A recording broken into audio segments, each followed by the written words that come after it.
Hello students, good morning all of you.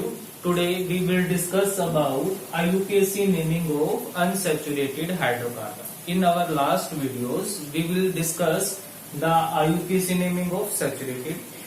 ठीक है, और आज जो हम डिस्कस करेंगे वो होगी नेमिंग ऑफ अनसैचुरेटेड। अब जो अनसैचुरेटेड हाइड्रोकार्बन है, हमें उनका पता है कि उसके अंदर डबल बॉन्ड या फिर ट्रिपल बॉन्ड प्रेजेंट होते हैं ना, मल्टीपल बॉन्ड्स कह सकते हो कि उनके अंदर मल्टीपल बॉन्ड्स प्रेजेंट होते हैं।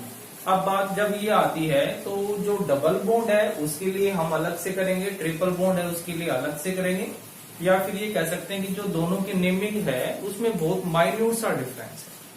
ठीक है, दोनों की जो नेमिंग है उनमें से एक छोटा सा माइन्यूट सा डिफरेंस है। वो क्या डिफरेंस है वो आपको पता ही है कि वहां पर प्राइमरी सफिक्स डबल बॉन्ड के लिए हम क्या यूज करते हैं, इन, और ट्रिपल बॉन्ड के लिए क्या यूज करते हैं, आइन यूज करते हैं। ठीक है, तो हम कुछ जनरल रूल्स की बात कर लेते हैं। हमारे पास कुछ जनरल रूल्स हैं वो।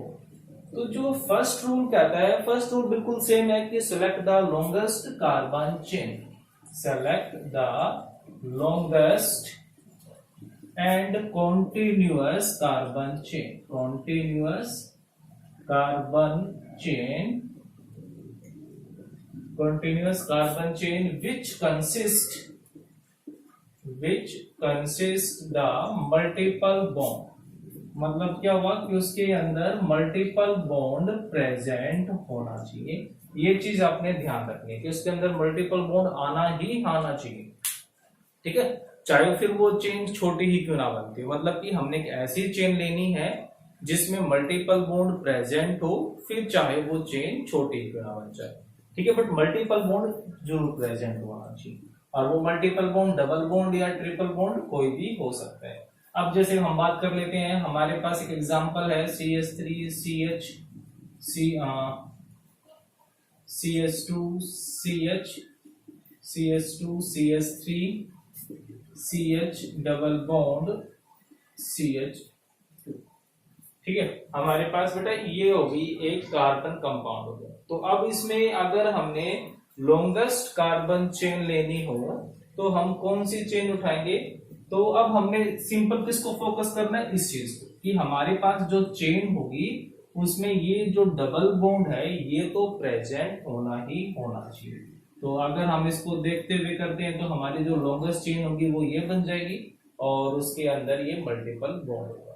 अब और देख लेते हैं, जैसे CH3 CH2 CH2 CH CH double bond CH2 और CH डबल बॉन्ड CH। ठीक है, और सब तुम्हें समझाने के लिए अब जब आप इस चेन को देख रहे हो तब हम इस चेन में कौन सी चेन सिलेक्ट करेंगे? लॉन्गेस्ट तो दिख रही भी, लॉन्गेस्ट तो यही चेन है, बट मैंने क्या कहा कि उस लॉन्गेस्ट चेन में मल्टीपल बॉन्ड का होना बहुत जरूरी है। अगर उस लॉन्गेस्ट चेन में मल्टीपल बॉन्ड नहीं होगा तो फिर हमारी सारी की सारी गलतियां हो जाएंगी, मतलब कि जो हमारा कंपाउंड होगा वो गलत हो जाएगा। तो इसका मतलब लॉन्गेस्ट चेन मैं कौन सी बनाऊंगा, ये वाली 1 2 3 4 5 6। ठीक है, और इसके अलावा 1 2 3 4 5 6 7 8 9, मतलब कि ये लॉन्गेस्ट चेन बन सकती थी 9 कार्बन की, बट ये जो मल्टीपल बॉन्डेड कार्बन एटम्स थे वो रह जाते। तो हमने मल्टीपल बॉन्डेड कार्बन एटम्स को उस लॉन्गेस्ट चेन में इंक्लूड करना है। ये बात ध्यान रह जाएगी ना। उसके बाद आता है हमारे पास सेकंड रूल। अब हमारा जो सेकंड रूल है फिर से वही सेम है कि हमने क्या करना है, उस लॉन्गेस्ट कार्बन चेन में कार्बन एटम्स को नंबर देना है। अब बात ये आती है कि भाई जब हम उसको नंबर देंगे तो नंबरिंग स्टार्ट कहां से करें? ठीक है, तो क्या कहता है, start numbering the carbon atom, start numbering the carbon atom in longest carbon chain, in longest carbon chain from that end from which multiple bonded carbon atom carbon atom gets lowest number. मतलब कि अब हमने जब हम saturated hydrocarbons कर रहे थे तब हम किसको फोकस कर रहे थे, हम फोकस कर रहे थे प्रीफिक्सेस को। अब कहते हैं कि आप प्रीफिक्सेस को कंप्लीटली भूल जाओ, हमने प्रीफिक्सेस को फोकस नहीं करना है, हमने अब फोकस किसको करना है, मल्टीपल बॉन्डेड कार्बन एटम्स को। कि जो मल्टीपल बॉन्डेड कार्बन एटम्स है भाई उनको कम से कम नंबर मिलना चाहिए, बाकी किसी को कुछ भी नंबर मिले but multiple bonded carbon atom नहीं छूटने चाहिए। जैसे कि अगर एग्जांपल करें तो हम जैसे CH3 CH CH3 CH2 CH double bond CH CH3, ठीक है। तो अब हम जब नंबरिंग करेंगे तो हमारा जो मेन फोकस किसका होगा, इसको होगा, मल्टीपल बॉन्डेड कार्बन एटम्स को। कि मैं नंबरिंग कहां से करूं, अगर मैं नंबरिंग आगे से देता हूं 1 2 3 4 तो इस कार्बन को कितना नंबर मिलेगा, 4 मिलेगा ना, जो डबल बॉन्डेड वाला कार्बन उसको 4। अगर मैं पीछे से करूं 1 2 तो कितना नंबर मिल रहा है इसको 2। तो कौन सा अच्छा मेथड होगा कि हम इसकी नंबरिंग होगी वो पीछे से करेंगे। आप ये ध्यान रखना भाई, आप कहोगे भाई इस कार्बन को 4 मिल रहा है, इस कार्बन को 5 मिल रहा था, तो हमने 4 लिखा, तो जो कम नंबर होगा हम वो सिलेक्ट करेंगे। जैसे पीछे से इसको 2 मिलेगा, इसको 3 मिलेगा, तो कम नंबर कौन सा हुआ 2, तो जो कम नंबर होगा वो हम मेंशन कर देंगे भाई दूसरे कार्बन पे वो डबल बॉन्ड है। तो दूसरे का मतलब क्या होगा कि दूसरा और तीसरे कार्बन के बीच में वो डबल बॉन्ड प्रेजेंट होगा। आई बात समझ में। तो हमने क्या करना है, हमने सबसे पहले लॉन्गेस्ट चेन लेनी है, ठीक है, फिर उसके बाद हमने क्या करना है, उस लॉन्गेस्ट चेन को नंबर देने हैं और नंबरिंग कुछ इस तरीके से देने हैं कि जो मल्टीपल बॉन्डेड कार्बन एटम्स है उनको कम से कम नंबर मिल जाए, ठीक है। फिर से अब नेक्स्ट रूल क्या कहता है कि अगर उस चेन में एक से ज्यादा मल्टीपल बॉन्ड होते हैं, if the chain consist more than one multiple bond then we use, फिर से हम क्या यूज करेंगे बेटा, then we use multiplying prefixes,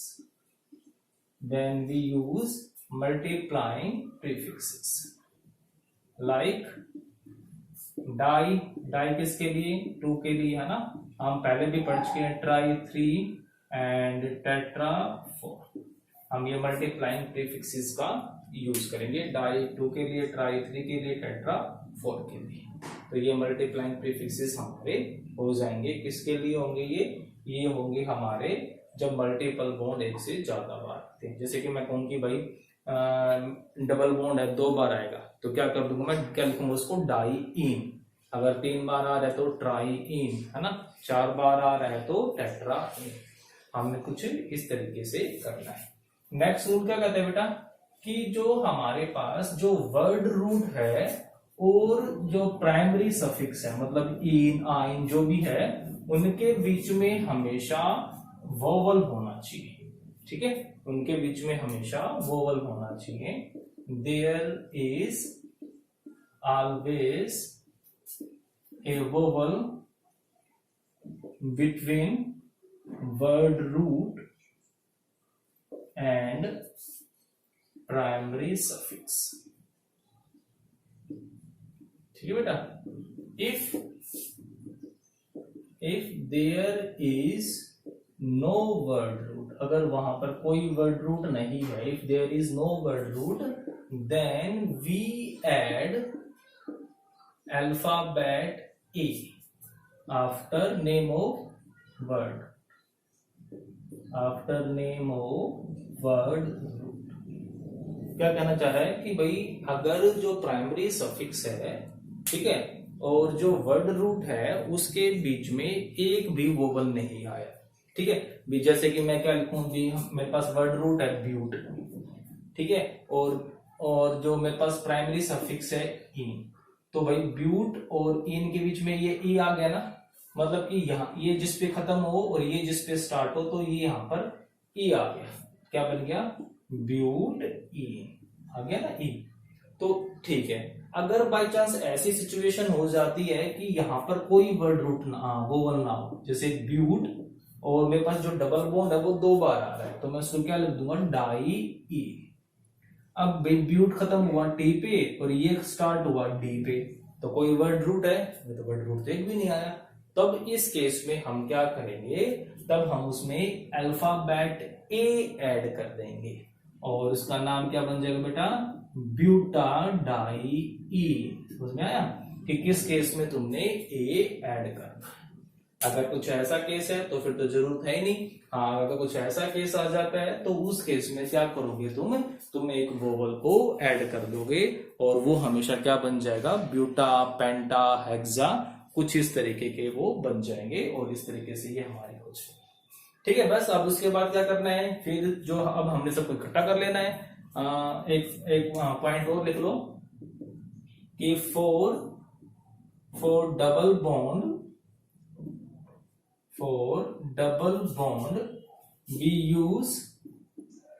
we use in as primary suffix, okay, and for triple bond we use I as primary suffix। समझ में? अगर double bond है तो आप इन लगाओगे, अगर ट्रिपल बॉन्ड है तो हम उसके लिए आइन का यूज करेंगे। ठीक है, डबल बॉन्ड के लिए इन और ट्रिपल बॉन्ड के लिए हम क्या मेंशन करेंगे, हम आइन। हो गया। अब फिर हम क्या करेंगे बेटा, अब हमारे पास सारे हो चुके हैं, अब हमने बस उनको क्या कर लेना है, कलेक्ट कर लेना है। तो सबसे पहले कौन आ जाएगा, प्रीफिक्स, फिर कौन आ जाएगा बेटा, वर्ड रूट, और फिर कौन आ जाएगा हमारे पास, प्राइमरी सफिक्स। बस हम ये ध्यान रखेंगे कि प्राइमरी सफिक्स में इन आना है कि आइन आना है। अगर बाई चांस दोनों आ जाते हैं तो कोई बात नहीं, हम दोनों का नाम लिख देंगे। अल्फाबेटिकली पहले कौन आएगा, इन आएगा, और उसके बाद कौन आएगा, आइन आएगा। बट जो मल्टीपल बॉन्ड है उसकी पोजीशन बताना जरूर याद रखना। ठीक है, और जो बाकी के सारे रूल्स हैं वो सेम ही रहेंगे। और अब हम इसके कुछ एग्जाम्पल्स कर लेते हैं, उससे और क्लियर हो जाएगा। अब बिल्कुल स्टार्टिंग से स्टार्ट करते हैं, जैसे CS2 डबल बॉन्ड CS2। अब देखो लॉन्गेस्ट चेन 2 ही कार्बन की है, नंबर 1 नंबर 2 कुछ भी दे लो, कोई भी प्रीफिक्स नहीं है ना, इस चेन से बाहर कोई कार्बन है ही नहीं जिसको हमने नंबर ना दिया हो। तो 2 प्रीफिक्स कोई भी नहीं हुआ। 2 कार्बन के लिए क्या यूज होता है, इथ यूज होता है। और डबल बॉन्ड के लिए हम क्या यूज करते हैं बेटा, इन। तो एड्रेस देने की जरूरत नहीं है ना, भी पता ही है एक ही कार्बन पे है, फर्स्ट पे है, तो क्या नाम बन जाएगा, ये इथीन। आई बात समझ में? अब जो नेक्स्ट है वो नेक्स्ट देखो ध्यान से, CH3 CH double bond CH CH3।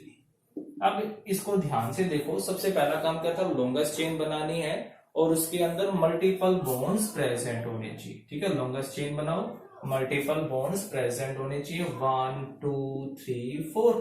तो कोई भी इस चेन से बाहर नहीं है ना, मतलब कोई प्रीफिक्स तो है ही नहीं, तो प्रीफिक्स को भूल जाओ। 4 के लिए वर्ड रूट क्या होता है बेटा, ब्यूट होता है। अब डबल बॉन्ड है तो क्या लगेगा, इन लगेगा, बट मुझे उसका एड्रेस देना पड़ेगा ना, वरना जो कंपाउंड है उसमें कंफ्यूजन हो जाएगी कि भाई डबल बॉन्ड पहली पोजीशन पे है कि दूसरी पोजीशन पे है। तो इसका एड्रेस क्या हो गया, डबल बॉन्ड 2 और 3 के बीच में है ना, बट छोटा कौन है, 2 है, तो क्या लिख दूंगा, 2E। तो नाम क्या बन जाएगा इसका, ब्यूट 2। ये हमारे पास इनकी कुछ इस तरीके से नेमिंग हो जाएगी। तो आप बुक में से एग्जाम्पल करोगे सिंपल से, और बाकी का जो होगा, हम जो एग्जाम्पल्स हैं फर्दर वो हम अपने नेक्स्ट वीडियो में डिस्कस करेंगे, बट पहले आप इसको जरूर करके देखोगे। Okay, thank you.